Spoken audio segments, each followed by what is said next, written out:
Okay, good afternoon guys. Meron tayo ditong bagong dating na naman na panel board. Ito ay 20 watts. 20 watts, 18 volts. Kaya buksan natin.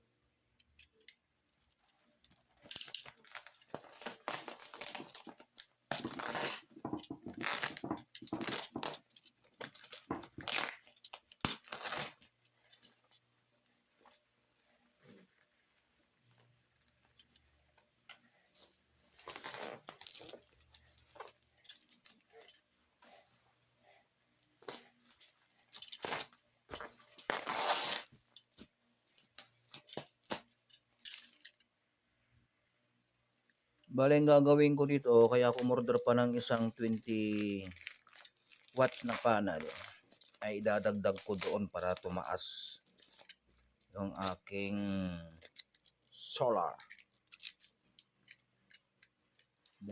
Bali, magiging 40 watts na ito guys.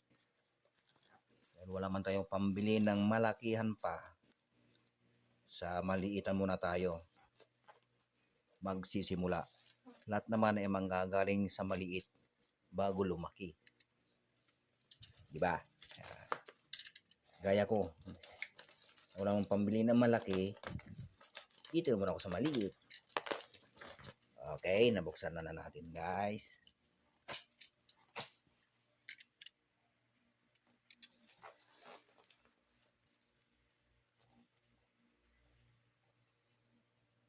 Bali, ang presyo nito ay 671, 20 watts.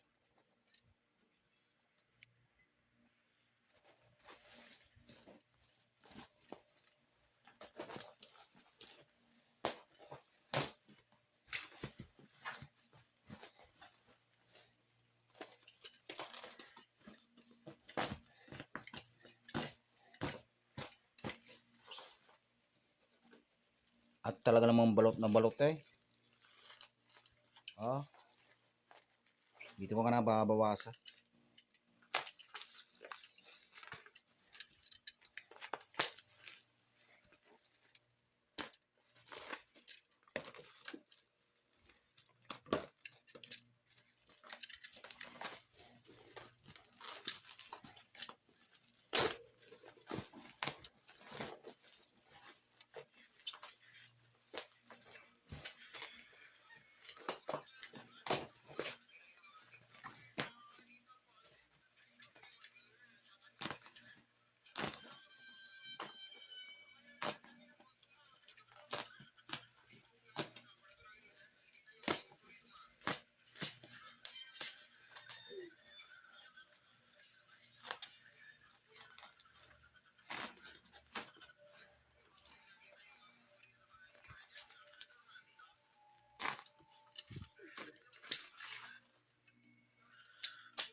Ayun guys, wala siyang kasamang wire. Bali, magwa-wirings pa ako dyan ngayon. Dapat may kasama na ito ano. Wala pa man din akong available na wire. Baka bukas ko na lang ilagay ito. Bili muna ako ng wire nito. Ganun pa man, ipapakita ko pa rin ang kabuuan.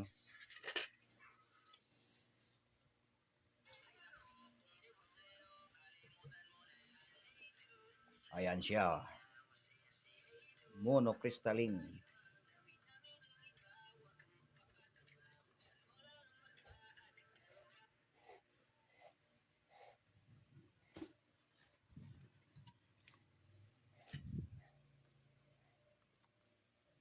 Ayan guys, oh, monocrystalline solar panel. Solar module, 20 watts. Out peak power, 20 watts. Ang voltage niya, 18 volts. Maximum power niya, 1.1 1.13 amperes.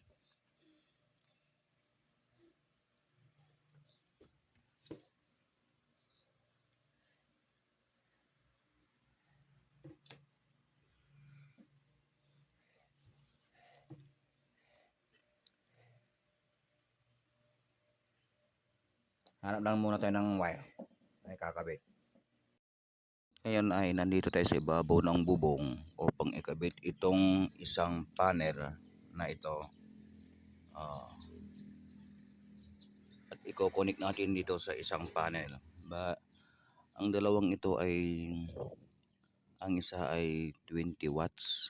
20 watts saka plus 20 watts. 40 watts na. Magiging 40 watts na ito.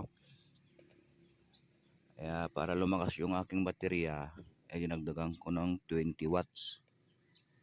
Yan, bali dalawa na.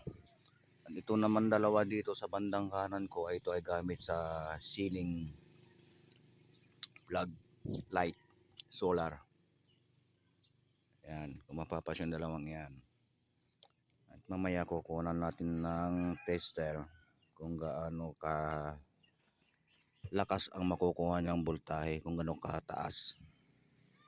Kaya dahil wala akong kasama, walang maghahawak ng camera, kaya standby muna tayo mga ka-idol, ka-solar.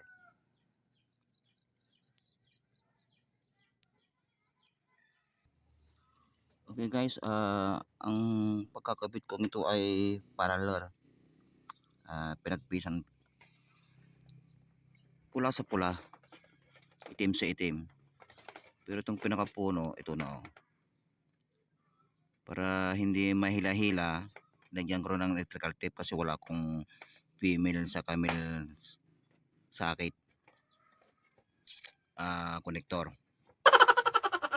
At itong ginamit kong wire brown lang at lagyan ko ng palatandaan nito.